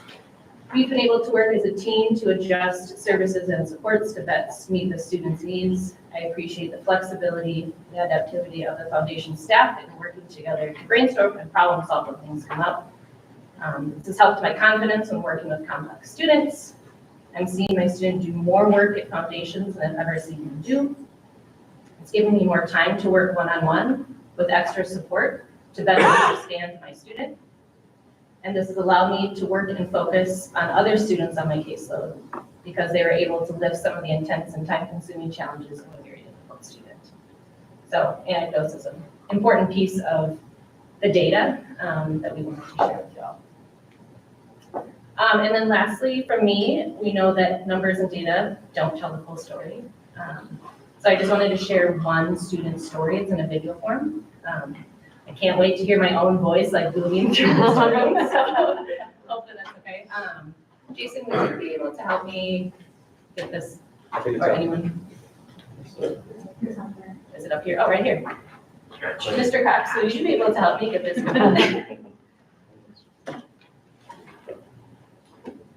This is R. He transferred into Verona Area School District 2 weeks after the start of the school year. R was on a shortened day in his previous district, attending for some time in the morning and receiving ABA therapy at a local clinic. When R transferred into the ASD, he transferred into full days at his neighborhood school. Change is hard. I would conjecture that change is particularly hard if you are non-speaking. The IEP team reconvened Friday of his first week and determined that Foundations was an appropriate placement due to previously accessing a more restrictive environment via a shortened day. He started at Foundations that next Monday. This was to be R's first time ever riding the bus. Change is hard. Through frequent and timely problem solving with his team, R was able to adjust to riding the bus from his neighborhood school to Foundations within a week. R had access to safe transportation other than his parents' vehicle for the first time in his life. These are the moments of success for a student and family that data cannot show. As we got to know him and his family better, they often talked about his love of walking outside. At Foundations, we thought, hey, we have this wonderful district 8-lane track that is fully enclosed with fencing right outside our door. We created some visuals, did lots of foreshadowing, and off he went. Change is hard, but his motivation was strong. Walking on the track quickly became a daily regulation break. These are the moments of success our data cannot show. His school team gave great feedback to Foundations that the track itself is not a transferable routine. His neighborhood school does not have a track. Noted. So we talked to Foundations, and the skill we plan for transferring is walking outside in a routine-based way. He has shown us through weeks of working together that he is courageous and willing to work through changes with foreshadowing, visuals, and predictability. After walking our usual lap around the track, one particularly uneventful day, I asked our wonderful SEA if today we could try a walk on an unknown path, something we knew could be challenging for a student who needs predictable routines. Change is hard, but our rapport is strong. I feel like we don't see enough videos of others trying new things, even if it fails at the start. So I started taking the video.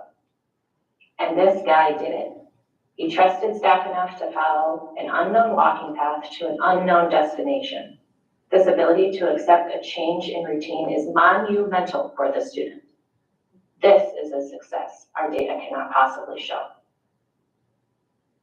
R had not yet had access to outdoors at his neighborhood school due to a variety of barriers. That same day, I sent an email to his school team. I was able to show through a real-time video that R has the safety skills to access outdoor space and a change in routine. The team responded immediately and created schedule changes to support this change in routine at his neighborhood school with adequate staff for potential safety concerns, including myself coming over to support.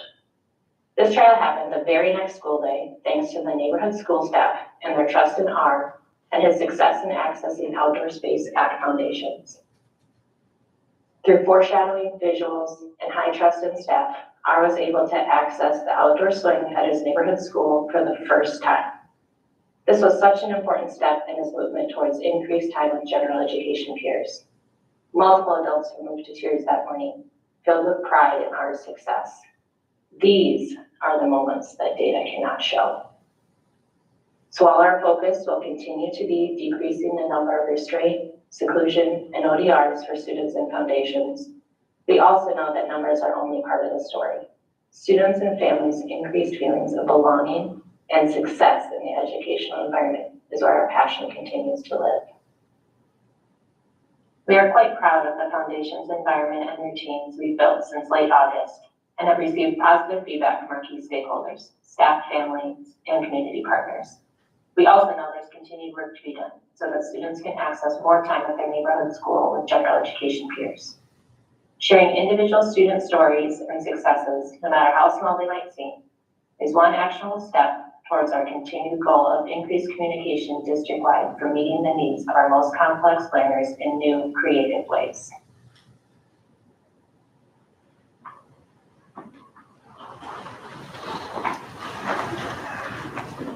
Did you all see that number corner calendar in that last picture? I didn't put that in there on purpose, but now I feel like I should have. So thank you. Again, we can't show everything through numbers, and these are huge successes for the student, and these teams, as a team, celebrated endlessly when these things happen. So wanted to include that so you see, and his parents were more than happy to let me speak about his That's greatness here, so we appreciate them as well. Turn it over to Brian. Right. As we kind of shift gears into the high school and talk about the Crossroads program, I want to talk a little bit about the historical aspect of how we got to this space and who was present and kind of feeding information to build it. It was ultimately built based off of student agency and student feedback from empathy interviews that we had conducted with our students the previous year. As we looked at what our scholars needed most, they really talked about smaller learning environment, less numbers. To quote one student, they specifically told me, Mr. Cox is a small city. I don't like people. And so when you look at those things, some of our students really just want a smaller environment with less interactions, less interruptions, and the ability to focus on individualized content in smaller increments and bites and be able to take it as they can, not necessarily on a predetermined time schedule.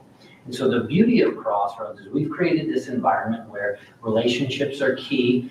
You'll hear some stories from myself and Mr. Van Nostrand about how our teacher, Mr. Crow, has gone about building those systematic relationship opportunities into his work week with scholars, and ultimately taken this small city of 2,100 human beings at one time and created a very small ecosystem or niche for these students where they are able to access not only the academics, but also those more lifelong executive functioning skills, which led to some of these gaps and challenges for them.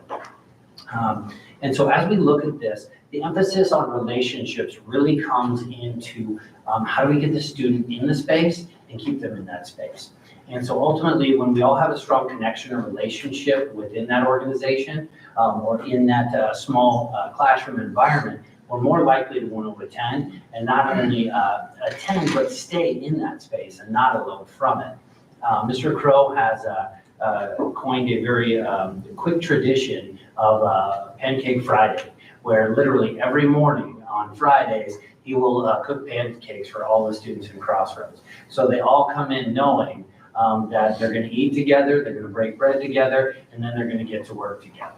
And so we've seen a number of students that have gone from simply being non-attenders or low-burst, finding them in bathroom spaces or in other areas off campus to actually attending Crossroads very religiously. And so that is one point that I'll leave up to Mr. Van Nostrand to speak to a little bit further. But those are the things outside of just simply attaining more credits on the pile and moving towards graduation and kind of building back some of those missed opportunities. So with that, I'll turn it over to Mr. Van Nostrand here to go into the data numbers. Yeah, so one of the biggest markers we're looking at is attendance. Dr. Hallberg mentioned it from the beginning. I mean, this is one of the drivers of some programmatic changes in the beginning. We also know that if students aren't present for learning, they're not going to be getting any value out of it.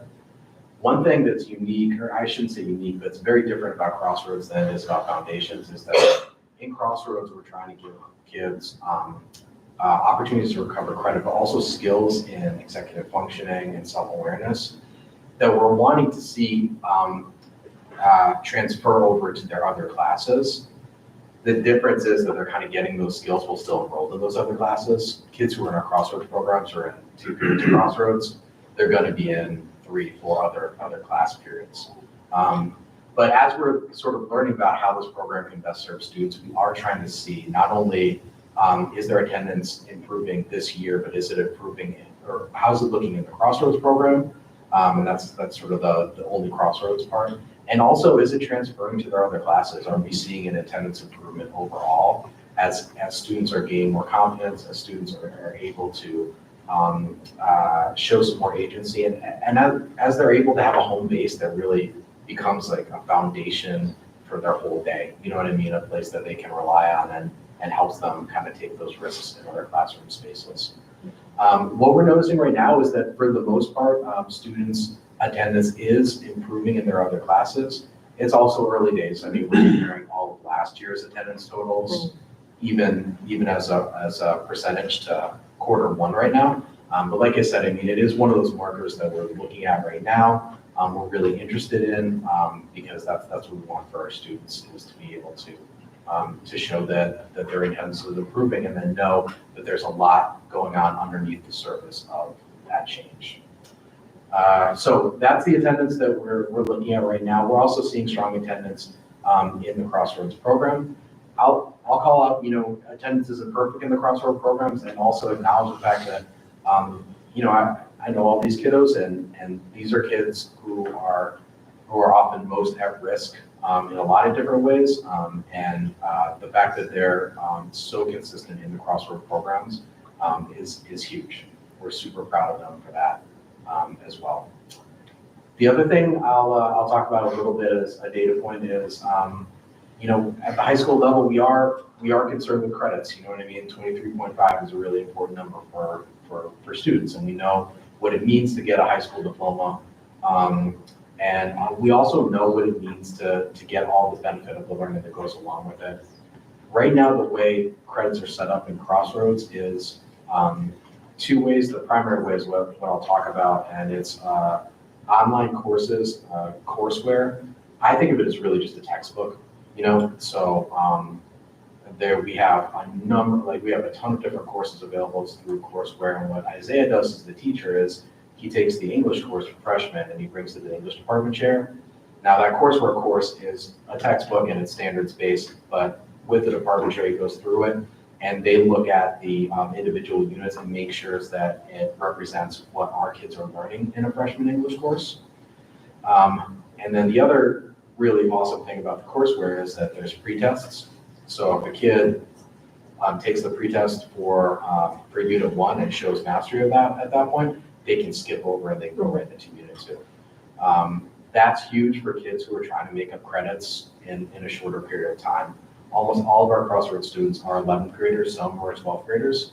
And so we're kind of getting towards the end, like closer to the finish line, and making up those credits is really crucial as well.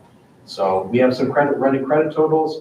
The credits kids make up, their health, their English, their science, their social studies, their math. We're also looking to expand it to some more elective offerings, particularly PE. But we want to support kids in that space where they're comfortable in courses that they're interested in. So not just the core courses, but also elective courses. The one thing that is obviously hampering for us is if it's a ceramic course, they're going to take it in the art department. But if there are elective courses that they're interested in, we offer it to them, and that's part of the program as well. That's what I got for my 2 slides. Dr. Halberger can pass it on to you. As I pass this back over, one last thing I'll mention is that the purpose of Crossroads and all of the rest of our multi-level system of support is for students to be able to transition through these fluidly as they need more or less of the intervention. And so none of these interventions become a place where a student goes to live out their career. And so that's the beauty part of this system is students, as we catch them up, have the ability to transition back out into a more traditional setting permanently, should that be their wish. So as we kind of wrap up this part and open it up for questions, just wanted to point out a couple of our leadership strategies that we are really focusing on for the rest of the school year. First of all, it's hard to believe that we've only been doing this since September. So it's been really fun to see the growth of our students in that area.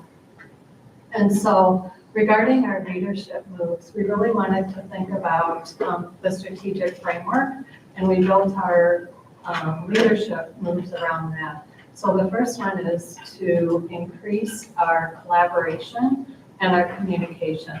So we want to continue to seek the voices of our students and our families, as well as our staff and even the community providers, and take that information and really use it to guide what are our next steps and how can we improve our program? What do we need? Knowing that it's still young and that we're still working to develop that.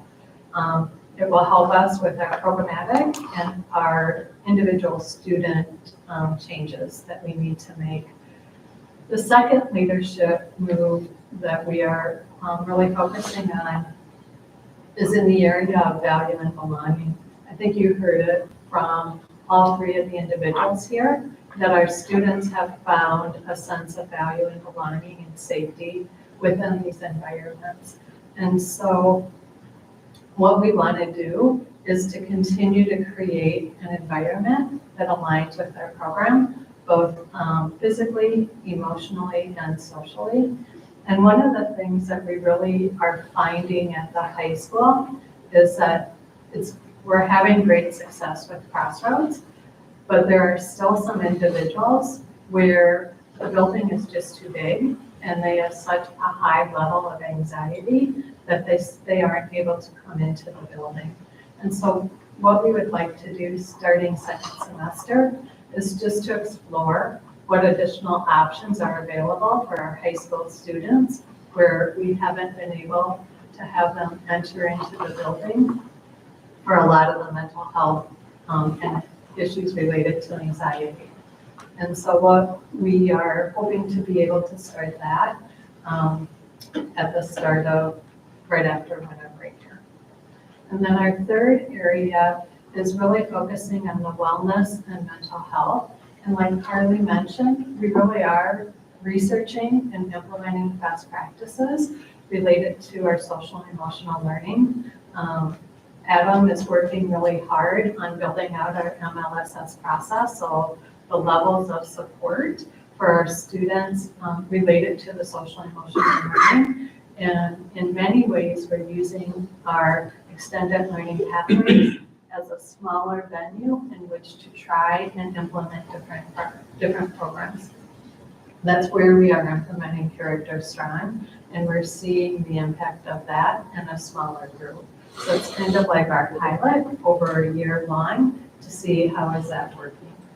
The other thing that we're doing is we are really partnering really closely with our students related to the mental health and really wrapping around with some outside providers. So I know Dave is working closely to have some of our students in Crossroad, if needed, to get that outside services with some of our outside agencies that we have partnerships with.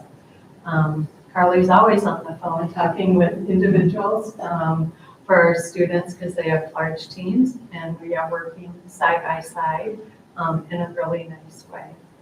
So I think we have a variety of things that we can do in these three areas with ongoing communication, really looking at our data and utilizing our social emotional learning programs and to the best with fidelity in these situations.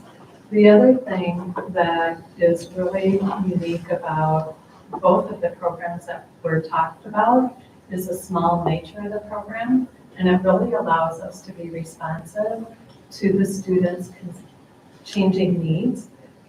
Many of our students have mental health needs, and they go up and down on a weekly basis. And we are able to really wrap around and provide those changes pretty quickly for our complex students.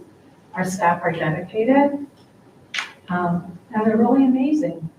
And so we've had several districts reach out to us about foundations, and they just wanted to observe, and many of our surrounding districts are looking to implement our program. So with that, I will open it up for questions. Let me just add one more point. So overall, just to circle back around, as Dr. Clarity looked at, our seclusion and restraint data has gone down. When you look at the overall numbers of seclusions and restraints this year, there was an uptick in October on both seclusion and restraints, and that is due, we had some move-ins, and so what we have learned though through the work of foundations and building capacity is that SEAs and staff are learning from the work that is happening in foundations, and then they're being able to replicate and use some of those strategies in their respective home buildings. So just to circle back, our seclusion and restraint numbers have gone down considerably. And I will also point out that in the month of October, there was one individual who was a new student that had the majority of the incidents of seclusion and restraint. What we ended up doing is we look at our data every 2 weeks, and we saw that this was happening. We actually had Carly and our behavior support consultant work with the student and the team. The team did a great job. They had all the systems in place, and they just needed that little bit extra expertise. When that happened, after 2 weeks of consultation, there were no seclusions and restraints. Thank you, team, for your presentation, and thank you for, it's a great video, by the way. Very well done. Turn over to the board for questions. Yeah, and that was actually my first question, was kind of the pull through back. I remember talking about that at the open house, and thank you, I got a one-on-one open house because I couldn't actually come to the real one, so thank you again for that. But like the strategies going back to the neighborhood school, so I'm hearing the pull through with like staff that are back and forth, but even the supports, like regular classroom teachers, the connection back. I hear that maybe as a communication piece or an ongoing part of bringing those skills back to the neighborhood schools as well. I think that it's difficult to understand kind of what's happening in this other environment without seeing it yourself. So really that shift to, okay, we need to have case managers come over one day a week, we need to have other staff come over one day a week. And I've never taken more video than I've taken this year, like, all right, this is how we're doing it, you have to just watch it. Yeah. So I've made probably 10 iMovies this year, just of like, this is how we do it here, in an effort for neighborhood school staff to be able to do that. The other thing that we're trying to do is free Carly up for a small amount of time to be in the schools when the students from foundations are in the school, to actually do some of that modeling and the direct support, and to look at the environment to make sure and see is there any other adaptations that we can provide in that environment to increase the success and the carryover. It's been a little tricky because we also need a behavior responder, so we're trying to balance all of that, but we're getting a little bit better over time. That video needs to be shown at the WASB conference. Last year, I just about blew a gasket at the conference because we were looking at revising or adding 2 DPI seclusion and restraint statutes.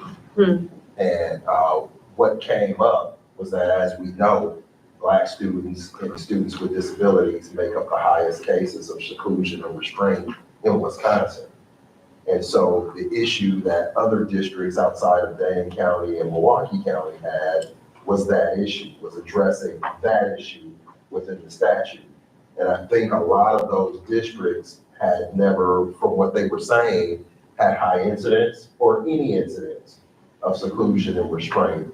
And so seeing it makes it very real, and then your narration actually added a lot to the point.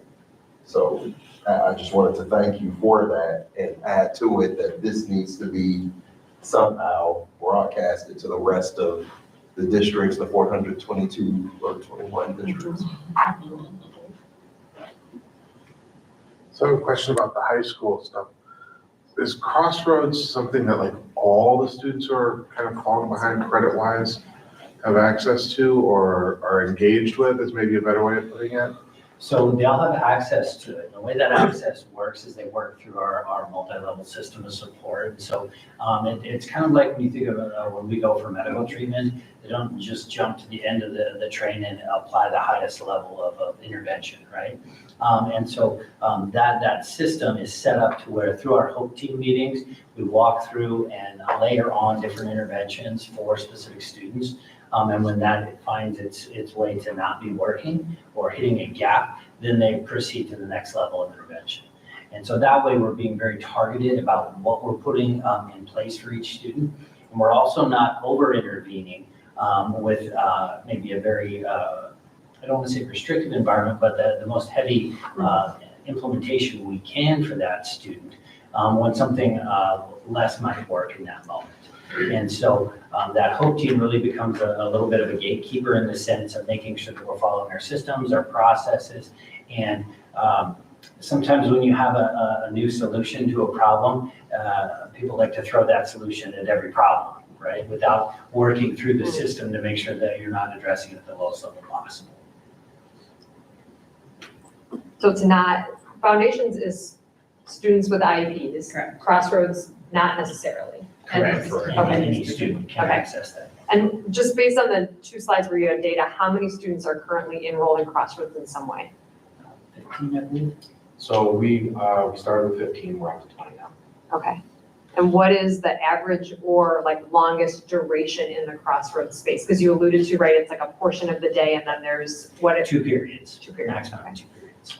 We do have one senior in there that's just in for 1 period. It's just the way it works in the schedule. Mhm. But the practice is 2 periods. And then as they gain more success, they would fade to 1 period, and then they would be like on a consult because they've had a strong relationship with Mr. Crowe. And so just kind of making sure that they have that landing space, but not really have any classes there. And to that, Mr. Crow's not with us tonight, but I really want to elevate, his success in helping us build this, as well as Mr. Van Oschen. The 2 of them in consult with the PLC that they're working with to build this system out. The work they've done again in just the past 2 short months, and in not only getting this program launched, but also the fidelity checks along the way are pretty profound. It's happened pretty quick, and that's a lot to Mr. Van Oschen's leadership as well as Mr. Crow and his work in the classroom. So. The other thing really quick, just because you'll see it published, we are kind of a rolling admission as kids need it. So I think there's only 12 or 13 on the data set, you know what I mean? We added a bunch of kids a quarter too. We added 5 kids a quarter, so the numbers, they're always changing. All right, thank you. Can I just say again, I'd imagine that fidelity piece is absolutely monumental, like a lot of work. It just sounds like a lot to me. I just want to say it, like, so people appreciate, like, ensuring that you're aligning with the other classes, just, it sounds like a lot of work. So I really appreciate that. Thank you so much Thank you. for your time. Marcy? Okay. So I'm going to, I still have a little bit of agenda here. Superintendent, I'm going to try to get us a little caught up on time Yeah. and frame the next section. Please consider this like the second part of your presentation last time. We brought the indicators in non-official form to the board and to get feedback on what just some language, I think some language fix up, but the core of the potential indicators are in place, which Marcy has very well done, put them in green for you. So we're not going to go through each one by one again, but here are the corrections that were made. And now we are formally presenting them as as indicators at this time. And just as a board reminder, right, we got to engage in this conversation, which was super appreciative. We know that the admin team owns indicators, but being able to have that conversation, so we were also kind of giving feedback on what we were hoping for data. So our work here is to, again, just say, yep, those look reasonable, and we can also agree that the indicators are measurable, reasonable. Those are the things that we're really looking for. Absolutely. And then my final, I'm gonna release the academic services team and the student services team. Good night. Thank you, and good night. Okay. Very well summarized, Dr. Clarity and Jen, thank you for that. As some of the cast and crew make their way off stage, we can dive into our updated indicators and the additions that came out of the board's previous discussions are included in green, and deletions are included in red and strike through. And in the interest of time, and given that the board has engaged in these conversations previously, we can move to if there are questions. And one other thing before I do that, or 2 other things that I'll point out. The additions and deletions that you'll see here concentrate in 9.1, 9.2. We just separated the 2 indicators out, one for annual academic report, one for the budget book, There were no additions requested to those, so those are here reflected on the slides tonight. And then we had also talked about definitions. So we did work to come up with a definition of care holders and then provided the historical context for why that matters as well. Now that there's just a few of Yeah, us. I know. So board members, Would welcome any thoughts, questions.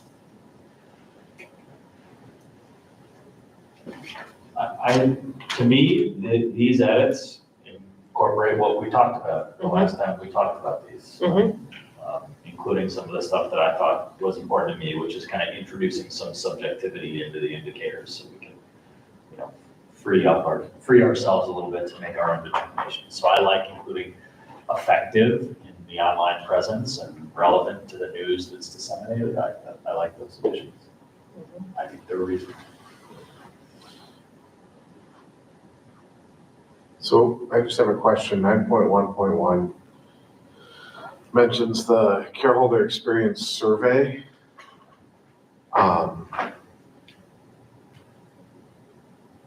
I'm vaguely recalling in our conversation there being a hang up around like how frequently that's done. And I notice here there's no, like, it's not an annual thing or biannual thing. I wonder if that reflects our conversation or if that's intentionally left vague in that way. The care holder experience survey is annual. And then we also talked about the audit. Which is 3 years. Yes.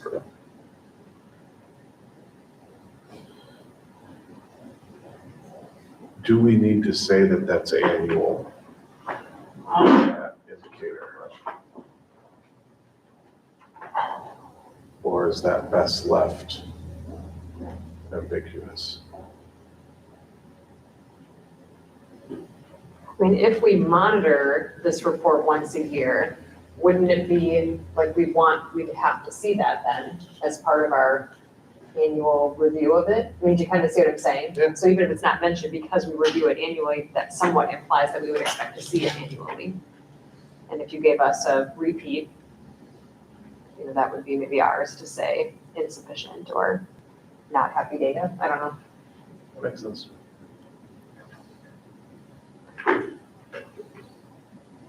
Any other thoughts or feedback based on where we were last time with these finalized indicators?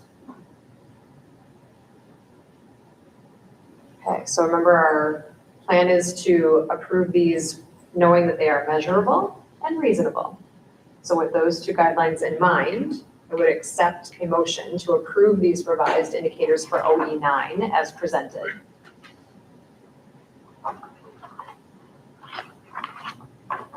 So. Thank you, Corby. Is there a second? Second. Thank you, Joe. All those in favor of approving the revised indicators for OE9 as presented signify with aye. Aye. Any opposed? All right, the revisions are approved. Thank you for your work, Marcy, on that. Okay, so moving along, board updates, anything related to OE8, general communication? Any other general board updates? I don't think I have any either. All right, we talked elections last time, so again, the public has any questions or if any of our candidates running have any questions. Signature time has started. Public comment, I know there was nothing online. Dr. Huckins, anything for public comment tonight? No. Okay, thank you. Moving on to superintendent consent agenda, making sure that you took a look at that. Consent agenda. Good. Superintendent consent agenda. Good. Thank you. Is it newly updated? Okay, all right, just looking to see if we needed a refresh. Okay. Are there any questions about the superintendent consent agenda? No. All right, hearing none. Superintendent's consent agenda is approved as presented. Same with the board consent agenda. Are there any questions? Hearing none, the board's consent agenda is approved. Future dates listed, quite a few listed. Remember our consortium meeting happening December 5th. That's a Thursday, virtual. And then regular board meetings And again, the next consortium will be in January, and then our WASB dates. So making sure again that you're keeping Lori up to date on any changes or anything related to your WASB attendance. Anything else I'm missing for dates? All right. Then I will accept a motion to adjourn to close session under Wisconsin statute 19.85 sub C to consider the employment of a public employee over which the board has jurisdiction, specifically whether to issue a preliminary notice of contract non-renewal for an employee. Is there a motion? So moved. Thank you, John. Is there a second? Second. Thanks, Joe. We will, do I have to, I'm forgetting, oh yeah, we'll take a roll call vote to go to closed session. Joe, Aye. Corby, Aye. John. Aye. Ron Carlos, and I am I as well. We are adjourned to closed session.